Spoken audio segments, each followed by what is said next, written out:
Au nom du Père, du Fils et du Saint-Esprit, ainsi soit-il. Doit-on, oui ou non, par humilité, se mettre en dessous des autres? Telle est la question. Un père du désert disait de l'humilité que le commencement du salut, c'est la condamnation de soi-même. Et en effet, parmi les vertus chrétiennes les plus décriées, l'humilité et la virginité sont probablement les moins comprises. Alors parlons aujourd'hui de l'humilité. Pour le monde, elle serait la vertu des faibles et non des forts. Elle s'opposerait à la grandeur, à la malignité, et cette vertu donc aurait tendance à être contraire aux intérêts de la société, de la civilisation. L'humilité est pourtant, nous enseigne le Christ, une vertu nécessaire pour atteindre le salut, qui est, parmi les biens à acquérir, eh bien, le bien le plus ardu, particulièrement ardu.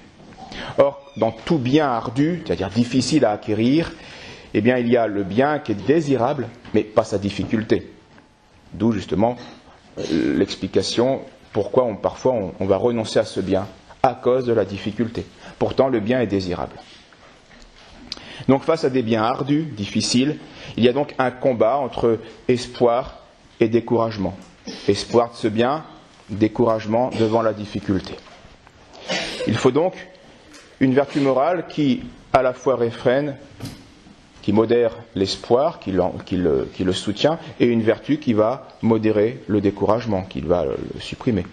Il faut donc une vertu morale qui modère et réfrène le désir de l'âme, qui veut tendre vers les biens, vers les choses les plus hautes, mais il ne faut pas qu'elle le fasse de manière immodérée, dans ces choses élevées. Et c'est le rôle de l'humilité. Oui, il faut chercher les grands biens, les biens les plus grands, mais avec modération.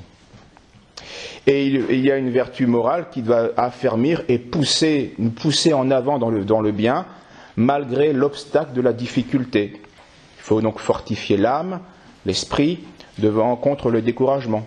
Et pousser l'âme à poursuivre cette quête du bien, eh bien, selon la droite raison.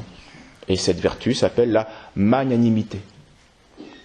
Et vous le comprenez, l'humilité n'exclut pas la magnanimité, la grandeur d'âme. Au contraire, ces deux vertus se complètent dans notre quête vers le bien ardu du salut. Donc l'humilité réprime ce désir immodéré des biens grands, de peur que nous tendions vers ce qui est grand, mais en nous écartant de la droite raison. Et la magnanimité, elle pousse l'esprit vers ce qui est grand, mais en nous conformant à la droite raison. Bref, ces deux vertus ont en commun de se conformer à la droite raison. Elles nous dirigent donc vers le même bien ardu. Selon saint Isidore, humble ou milice, se signifierait appuyer sur l'humus, l'oumi, le sol. Donc c'est ce qui adhère à ce qui est bas, l'humilité. Et le monde confond bien sûr habituellement deux sortes d'humilité. Une qui nous est imposée de l'extérieur et une qui vient de l'intérieur de nous-mêmes, que nous produisons. L'humilité, donc les deux humilités qui sont confondues, c'est d'abord l'humilité à un caractère pénal, un châtiment, comme un homme qui serait abaissé par un autre en vertu d'une force extérieure. C'est ce qui se passe après un combat de boxe. Il y en a un qui est humilié, qui adhère au sol. Mais ça, c'est une force extérieure. Il n'y a pas de vertu, évidemment. C'est une nécessité physique. Il y a eu un plus fort.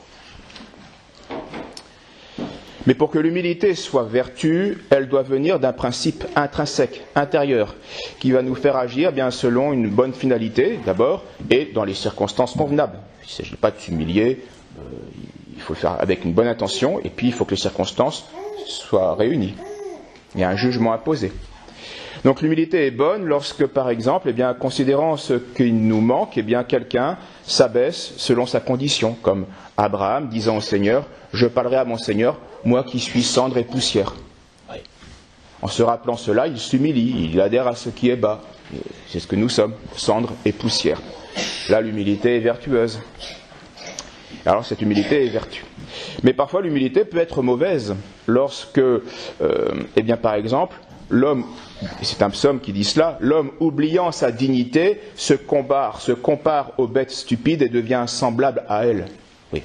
Si on se fait bête, bestial, cette humilité, où on adhère bien au sol, on sait bien on est bien descendu, mais évidemment cette humilité n'est pas vertueuse, n'est pas selon la raison. Ou, autre exemple, lorsqu'un ministre de la vraie religion s'humilierait devant un ministre d'une fausse religion. C'est pas de l'humilité, ça. L'humilité regarde principalement la soumission de l'homme à Dieu, à cause de qui il se soumet aux autres. C'est d'abord toujours le fondement en Dieu. Si on s'humilie devant d'autres personnes, c'est à cause de Dieu. Et c'est cela donc qui est particulièrement mal compris par le monde, et même par des chrétiens. Donc doit-on, oui ou non, par humilité, se mettre au-dessous de tous les autres? Saint Paul semble enseigner, il le dit explicitement aux Philippiens, que chacun par humilité estime les autres supérieurs à soi. Mais les hommes objectent à cela que l'homme ne devrait s'humilier que devant Dieu et jamais devant un autre homme. Et que des hommes, surtout qui occuperaient une place haute dans la société, eh bien, ne doivent pas se mettre au-dessous, puisqu'il est leur chef, des inférieurs. Car une telle humilité détruit l'autorité. Donc c'est antisocial. Le christianisme, disent les païens, est antisocial. Saint Thomas répond à ces objections dans sa somme. Et pour y voir clair, il nous rappelle que l'on peut considérer dans l'homme deux points de vue. Ce qui vient de Dieu en moi et ce qui vient de moi en moi. Et il faut faire cette distinction. Tout ce qui fait défaut, dit saint Thomas, vient de nous. Tout ce qui est péché, tout ce qui est défectueux, vient de nous. Ça nous est propre. Et tout ce qui est salut, perfection, don, vient de Dieu. Peut-être qu'on y a coopéré, bien sûr, mais ultimement, ça vient de Dieu. Et le prophète le rappelait, « Ô Israël, ta perte vient de toi-même, mais ton secours vient de moi seul. » Alors une fois qu'on a compris ces deux aspects en nous, ce qui vient de moi et ce qui vient de Dieu, eh bien on peut voir comment il faut s'humilier ou pas s'humilier. Tout homme, lorsqu'il considère ce qui est en lui, eh bien doit se mettre au-dessous de n'importe quel prochain lorsqu'il le considère comme lui étant de Dieu, évidemment. C'est pourquoi nous devons par humilité nous mettre au-dessous de tous les autres à cause de Dieu, de ce qu'il y a en Dieu chez l'autre par rapport à ce que j'ai fait moi qui est contraire à Dieu. Et c'est ainsi donc que s'explique cette phrase des apôtres de Saint Pierre, « Soyez soumis à toute créature humaine à cause de Dieu » et celle de Saint Paul que nous avons dit, que chacun par humilité estime les autres supérieurs à soi. Mais si on compare maintenant ce qui est de Dieu en moi et ce qui est de Dieu chez l'autre, eh bien, dit saint Thomas, il n'y a plus à ce moment-là de raison de mettre un don de Dieu au-dessous de l'autre. La comparaison ne veut plus. C'est pourquoi, dit saint Thomas, sans manquer à l'humilité, on peut préférer les dons que l'on a soi-même reçus aux dons de Dieu qui paraissent avoir été attribués à d'autres. Car, saint Paul le dit aujourd'hui, il y a diversité de dons, mais c'est le même esprit, et à chacun la manifestation de l'esprit est donnée pour l'utilité commune. Donc il y a des dons différents, mais on ne peut pas dire qu'il vaut mieux que j'ai ce don-là ou cela. Non, j'ai ce don-là et ça profitera au bien commun. Et un autre a reçu un autre don et ça profitera aussi au bien commun. C'est le seul et même esprit qui produit tous ces dons, les distribuant à chacun en particulier comme il lui plaît. Et puis, troisième comparaison possible, l'humilité n'exige pas non plus que l'on mette ce que l'on a d'humain en dessous de ce qui est humain dans le prochain. Alors là, non pas dans les choses mauvaises, mais dans les choses bonnes, purement humaines, mon art, ma science, etc. Mais là, saint Thomas va faire quand même une remarque. Néanmoins, dit-il, tout homme peut juger qu'il y a dans le prochain quelque chose de bon que lui-même n'a pas. C'est une évidence, sinon on n'aurait pas besoin des autres. Ou qu'il y a en lui-même quelque chose de mauvais qui ne se trouve pas chez l'autre. Ce qui lui permet de se mettre par humilité au-dessous du prochain. Et là, on revient à l'enseignement de saint Paul aux Philippiens. On a tous notre poids de péché, nos misères, qui n'est pas celle de l'autre. Et sous cet aspect-là, l'autre m'est supérieur. Et ce qui explique pourquoi les saints se jugeaient plus pécheurs que les autres hommes. Sainte Catherine de Sienne lisait ses confessions, Saint François d'Assise, etc. Et de nombreux saints. Mais pour que cela soit vertu, cette humilité doit être vécue sans fausseté. Ce n'est pas une question de parole, c'est une question de conviction. Et là, on ne trichera pas. Les paroles, on peut tricher. Mais la conviction intérieure, non. Et ces saints étaient vraiment convaincus parce qu'ils étaient obsédés par leur insuffisance, leur imperfection et leur péché. Ils voyaient bien, eux, ce qui était d'eux. Nous ne devons donc pas estimer cela par une sorte de feinte, mais au contraire, estimer vraiment qu'il peut y avoir en l'autre quelque chose de caché qui nous soit supérieur. Même si notre bien, par quoi nous paraissons lui être supérieur, n'est pas caché. Attention. Attention à cela. Et comme la religion extérieure du pharisien et la contrition intérieure du publicain. Extérieurement, tous les curseurs étaient au vert pour le pharisien, mais intérieurement, tout est au rouge. Il est pourri d'orgueil. Le publicain, extérieurement, c'était pas brillant. Mais intérieurement, il y a une contrition parfaite.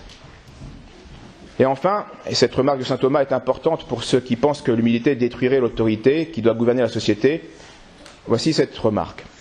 L'humilité, dit saint Thomas, comme les autres vertus, réside principalement à l'intérieur de l'âme.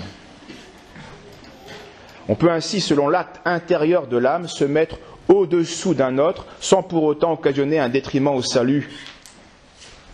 Et c'est en ce sens que saint Augustin, dans sa règle, demande que le supérieur, par un sentiment de crainte de Dieu, donc c'est intérieur, se mette sous vos pieds, sous le pied de ses inférieurs. Ça, c'est le sentiment, la conviction intérieure. Et ça, c'est vertueux. Et c'est nécessaire pour que le chef soit bon chef. Mais dans les actes extérieurs, là, il va falloir de la modération. Les circonstances vont imposer ou pas un acte. Mais dans les actes extérieurs d'humilité, comme aussi dans les actes des autres vertus, il faut user de la modération qui convient, pour qu'il ne puisse pas tourner au détriment de l'autre. Donc, un père de famille s'humilie intérieurement, se sentant inférieur à ses enfants. Ça ne veut pas dire qu'extérieurement, il va se mettre à quatre pattes tous les 2 jours. Non, ça n'a aucun sens. Si cependant, quelqu'un fait ce qu'il doit, parfois on peut faire des fautes et on peut demander pardon. Et ça, c'est de la justice, c'est pas la vertu de tempérance, là. Il y a une sorte d'humilité, oui, mais qui est commandée par la justice. Donc si cependant quelqu'un fait ce qu'il doit et que les autres en prennent occasion de pécher, eh bien cela n'est pas imputé à celui qui a agi avec humilité, car il ne commet pas de scandale, bien qu'un autre soit scandalisé. Donc il y avait une circonstance où là je devais poser un acte extérieur d'humilité, en parole, en geste, peu importe. Je l'ai fait avec modération et justement et droitement, mais l'inférieur se scandalise, alors qu'il n'y avait aucune raison de scandaliser, c'est lui qui pêche, c'est pas moi qui ai posé l'acte d'humilité que je devais poser. Alors prenons donc garde à nous-mêmes si nous nous estimons être justes et que nous méprisons les autres. Saint Paul nous le dit, personne ne peut dire Jésus est Seigneur si ce n'est par l'Esprit Saint. C'est-à-dire, personne ne peut faire un acte bon s'il n'a pas reçu une grâce de Dieu particulière.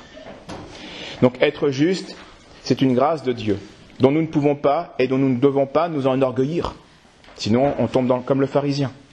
Ne jugeons pas comme ce pharisien selon les apparences et selon les œuvres extérieures. Pour bien juger, il faut juger l'intérieur. Dieu seul peut juger l'intérieur. S'imaginer que le bien qui est en nous vient de nous, vient que de nous, ou nous attribuer à nos mérites personnels ce que nous avons reçu de Dieu, eh bien c'est montrer une âme arrogante, c'est faire preuve d'orgueil et non d'humilité. N'oublions pas la prière du publicain, ô Dieu, ayez pitié de moi, le pécheur.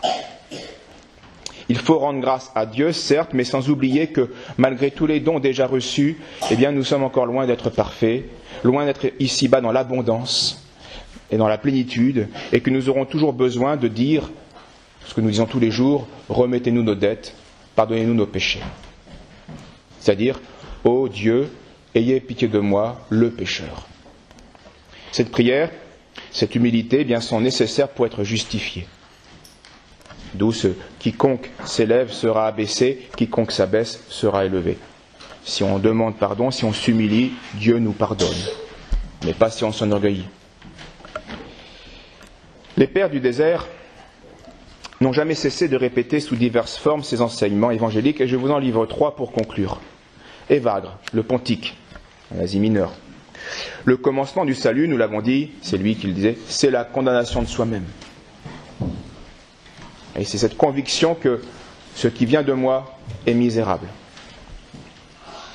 L'abbé Isaïe, un père du désert, donc nous sommes au 4e, 5e siècle, disait, quand tu fais tes liturgies, c'est-à-dire tes prières, quand tu fais tes liturgies, si tu les fais dans l'humilité, en t'estimant indigne, elles sont agréées de Dieu. Mais si quelques pensées d'orgueil montent dans ton cœur et que tu y consentes, bien sûr, parce que ça peut venir dans le cœur, mais on n'y consent pas, à ce moment-là c'est une tentation, c'est pas un péché. Mais j'y consens. Si tu te souviens d'un autre qui dort ou qui est négligent et que tu le condamnes, sache que ton labeur est vain. Voyez, on prie mieux apparemment que d'autres. On est plus fervent que d'autres. Toujours dans l'extérieur, puisque Dieu seul peut juger l'intérieur, on ne sait pas. Et dans nos prières, on pense, lui, il n'est pas à la messe. Lui, il ne dit pas le chapelet. Lui, il ne prie pas comme moi.